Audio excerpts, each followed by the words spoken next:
सौभाग्य की एक बात यह कि ईरान जो कर रहा है वो तो कर ही रहा है, अमेरिका जो कर रहा है वो भी कर ही रहा है, और चीन जो कर रहा है वो भी कर ही रहा है। लेकिन हमें तो इन सब की करनी के अलावा जिसकी करनी की बड़ी मार पड़ने वाली है वो है इंडोनेशिया। अर्थव्यवस्था पर संकट के बादल तो पहले से ही आए हुए थे। इंडोनेशिया ने ऐलान कर दिया कि उसके वहां से जो भी पाम ऑयल दुनिया के देशों को एक्सपोर्ट होगा वो वहां की सरकार की एजेंसी के जरिए ही होगा। यानी पाम ऑयल अपने देश से बाहर नहीं जाने देना चाहता अब इंडोनेशिया। तो हमारे लिए तो ये एक और स्ट्रेट ऑफ हॉर्मूज बन सकता है, क्योंकि हमारा तो पाम ऑयल आता ही ज्यादातर इंडोनेशिया से है। मतलब ईरान युद्ध की वजह से भारत में तेल का एक और बड़ा संकट खड़ा हो सकता है, खाने के तेल का, पाम ऑयल का। दुनिया में सबसे ज्यादा पाम ऑयल भारत इंपोर्ट करता है। भारत हर साल लगभग 95 लाख टन पाम ऑयल इस्तेमाल करता है, और भारत में पाम ऑयल पैदा कितना होता है? 4 लाख टन से भी कम। यानी सारा बाहर से ही आ रहा है, क्योंकि पाम के पेड़ जिनसे पाम ऑयल बनता है उनको लगातार बारिश चाहिए होती है, बहुत पानी चाहिए होता है।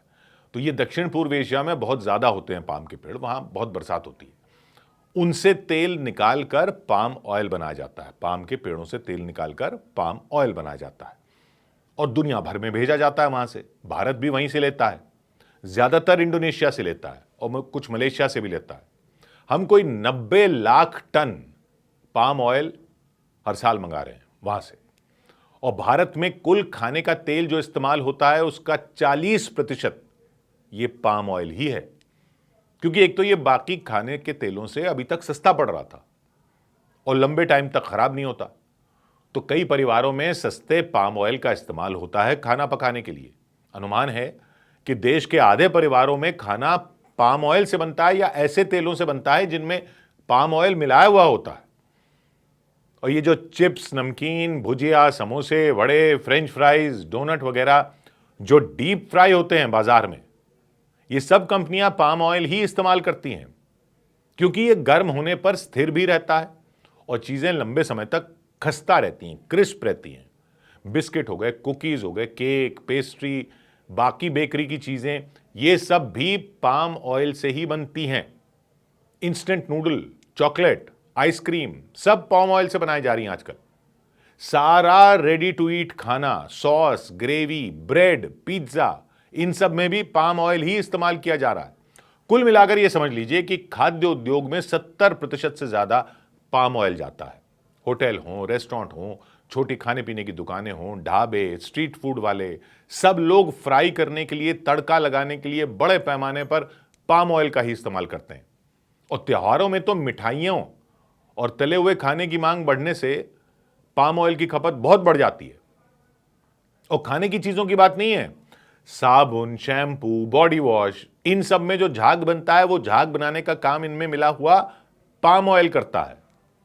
क्रीम में पाम ऑयल है, लोशन में पाम ऑयल है, मॉइस्चराइजर में पाम ऑयल है, आपकी लिपस्टिक में पाम ऑयल है, टूथपेस्ट तक में पाम ऑयल होता है, कपड़े धोने के साबुन पाउडर में भी पाम ऑयल होता है, पेंट में भी पाम ऑयल डलता है। मतलब पाम ऑयल भारत की रोजमर्रा की जिंदगी में हर जगह घुसा हुआ है। सुबह की पूड़ी से लेकर शाम के बिस्किट, साबुन, शैम्पू तक। खाने की चीजों में इसका 70 से 90% इस्तेमाल होता है, बाकी साबुन, कॉस्मेटिक्स वगैरह और दूसरी चीजों में। मुख्य कारण यह है कि यह सस्ता हो रहा था, अभी तक बाकी से सस्ता मिल रहा था। पाम ऑयल समझ लो अगर थोक में 125 रुपए लीटर मिल रहा था तो बाकी तेल 150, पौने 200 के मिल रहे थे। दाम ऊपर नीचे होते रहते हैं, लेकिन मुख्य वजह पाम ऑयल की इस्तेमाल की यही है कि यह सस्ता पड़ रहा था और बड़ी मात्रा में मिल जाता था। और भारत में इतना खाने के तेल का उत्पादन होता ही नहीं है, तो हमें तो यह बाहर से ही मंगाना पड़ता है। अब सवाल यह कि ईरान युद्ध का इससे क्या लेना देना। यह अगर दक्षिण पूर्व एशिया से आ रहा है, यानी इंडोनेशिया से आ रहा है, मलेशिया वगैरह से आ रहा है, तो उधर से आने पर स्ट्रेट ऑफ हॉर्मूज तो पड़ता नहीं है। तो इसको इंडोनेशिया अब क्यों नहीं बेचना चाह रहा? उसकी तो कमाई हो रही थी ना, वो तो कमाई रहा था इससे, तो वो अपनी कमाई पर क्यों कंट्रोल करना चाह रहा है? और इंडोनेशिया ये कर रहा है तो बाकी देशों में भी, वहां से भी ऐसे ही संकेत आ रहे हैं कि वो भी सब पाम ऑयल ज्यादा बाहर भेजने पर कंट्रोल लगाने वाले हैं। लेकिन वो क्यों, क्या करेंगे वो पाम ऑयल का? वो इसका डीजल बनाएंगे। जी, पाम ऑयल से बायोडीजल भी बनाया जा सकता है और बनता है। इंडोनेशिया में तो डीजल में इसको मिलाया भी जाता है, बायोडीजल को, पाम ऑयल से बने हुए डीजल को। 40% तक पाम ऑयल वाला डीजल मिलाते हैं वो डीजल में, उसको कहते हैं B40। जैसे हमारे यहां एथेनॉल मिला लेना, वहां पे पाम ऑयल वाला डीजल मिला रहे हैं। हमारे यहां एथेनॉल पेट्रोल में मिला रहे हैं, वहां पाम ऑयल वाला डीजल डीजल में मिला रहे हैं। मलेशिया में भी बनाते हैं पाम ऑयल से डीजल, लेकिन अभी तक क्या था कि इससे डीजल बनाने से सस्ता ओरिजिनल डीजल मिल रहा था। मतलब ये जो डीजल बन रहा था पाम ऑयल वाला, उससे सस्ता तो वहीं से आ रहा था डीजल, खाड़ी से। तो वो सोचते थे कि डीजल तो खाड़ी देशों से मंगा लो, ये महंगा क्यों बनाए, और इसको खाने के तेल के रूप में एक्सपोर्ट कर दो, इधर से भी कमाई हो जाएगी। बारिश बेहिसाब होती है वहां पर, तो खेती बढ़िया हो रही थी। लेकिन ईरान युद्ध ने सारी तस्वीर ही बदल दी है। कच्चे तेल की कीमतें बढ़ रही हैं। सबसे बड़ी बात, अनिश्चितता बढ़ गई है। आगे क्या होगा, कब तक युद्ध चलेगा, युद्ध बंद भी हो गया तब भी हॉर्मुज पर टोल की बातें हो रही हैं। तो पेट्रोल डीजल का मामला बहुत ऊपर नीचे होता रहेगा, यह दिख रहा है सबको। तो इन देशों ने सोचा कि अपना तेल खुद बनाने का हमारे पास तो रास्ता है ही, हम ये खाड़ी देशों के सहारे क्यों बैठे रहें। तो इंडोनेशिया ने ऐलान कर दिया है कि वो जुलाई से अपने देश में डीजल में 50% पाम ऑयल वाला डीजल डालेगा, बायोडीजल। अभी तक 40% डाल रहा था, अब 50% डालेगा, B50। मतलब पहले वो डीजल में 40% पाम ऑयल मिलाता था, उसको कहते हैं B40। अब बढ़ाकर 50% करने वाला है, यानी B50 पर चलेंगी वहां गाड़ियां। सीधा मतलब यह हुआ कि इंडोनेशिया अपना ज्यादा से ज्यादा पाम ऑयल अपने देश में ही बायोडीजल बनाने के लिए इस्तेमाल करेगा, ताकि उसे विदेश से डीजल न मंगाना पड़े और वो ऊर्जा में आत्मनिर्भर हो जाए। और इंडोनेशिया दुनिया का सबसे बड़ा पाम ऑयल पैदा करने वाला देश है। वहां के किसान लाखों टन पाम ऑयल बनाते हैं। पहले वो उसका बड़ा हिस्सा भारत को, चीन को, यूरोप जैसे देशों को एक्सपोर्ट कर रहे थे।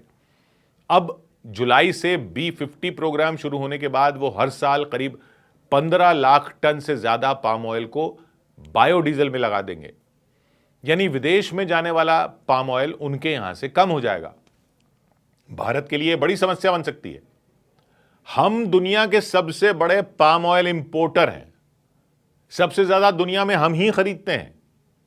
हमारा 55 से 60% खाने का तेल इंपोर्ट होता है, बाहर से आता है। उसमें भी सबसे ज्यादा यानी लगभग 84% इंडोनेशिया और मलेशिया से पाम ऑयल ही आता है। अगर इंडोनेशिया अपना पाम ऑयल घरेलू बायोडीजल में ज्यादा इस्तेमाल करेगा तो भारत को कम मात्रा में देगा पाम ऑयल, सप्लाई कम हो जाएगी। सप्लाई कम हुई तो कीमतें और भी बढ़ जाएंगी। पहले ही ईरान युद्ध की वजह से शिपिंग का खर्च बढ़ा हुआ है। अब इस B50 पॉलिसी से पाम ऑयल और महंगा हो जाएगा, और महंगा भी हो जाएगा और मुश्किल से भी मिलेगा, सप्लाई कम हो जाएगी। मलेशिया भी इसी रास्ते पर है। मलेशिया में अभी बायोडीजल का प्रोग्राम चलता है, लेकिन वहां B10 है, यानी 10% पाम ऑयल वाला डीजल मिलाते हैं वो डीजल में। वो भी अब उसको B15 और B20 करने की तरफ जा रहा है, यानी 15-20% वो पाम ऑयल वाला डीजल मिलाएंगे, बायोडीजल। दक्षिण पूर्व एशिया के ये दोनों बड़े देश अब पाम ऑयल को खाने के तेल के बजाय ईंधन बनाने में ज्यादा लगाना चाहते हैं, क्योंकि कच्चा तेल महंगा हो रहा है। भारत सरकार और व्यापारी भारत में पहले ही स्टॉक बढ़ा रहे हैं, लेकिन अगर यह स्थिति 3-6 महीने तक रही तो भारत में खाने के तेल, बिस्किट, नमकीन, साबुन, सबकी कीमतें आसमान बढ़ सकती हैं, आसमान पर जा सकती हैं। यानी ये युद्ध हर तरफ से आम आदमी का तेल निकाल रहा है और हर तरह का तेल निकाल रहा है। 100 बात की एक बात।